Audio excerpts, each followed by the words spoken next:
Demain, il sera trop tard et ceux qui n'auront pas reçu de dose anti-Covid se verront contraints de ne plus travailler. Alors c'est vrai, la très grande majorité des personnels est vaccinée, mais il y a toujours un noyau de résistants dont le choix a des conséquences très concrètes, la déprogrammation de certaines opérations. Reportage à Montélimar dans la Drôme de Gwenaëlle Vindrestin et Benjamin Smadja.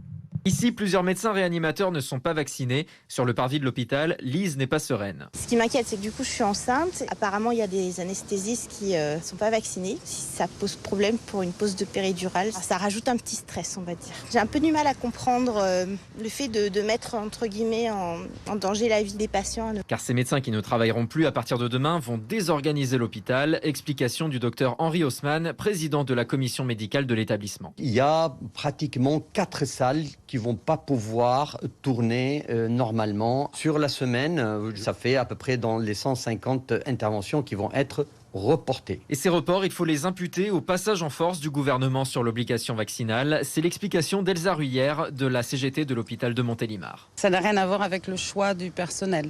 Ça a à voir avec l'obligation. Oui, c'est un danger pour les patients, mais c'est du fait du manque de moyens matériels et humains à l'hôpital et évidemment pas de la non-vaccination du personnel. La direction de l'hôpital va demander aux praticiens de choisir les patients dont l'opération pourra être reportée d'1 à 3 semaines.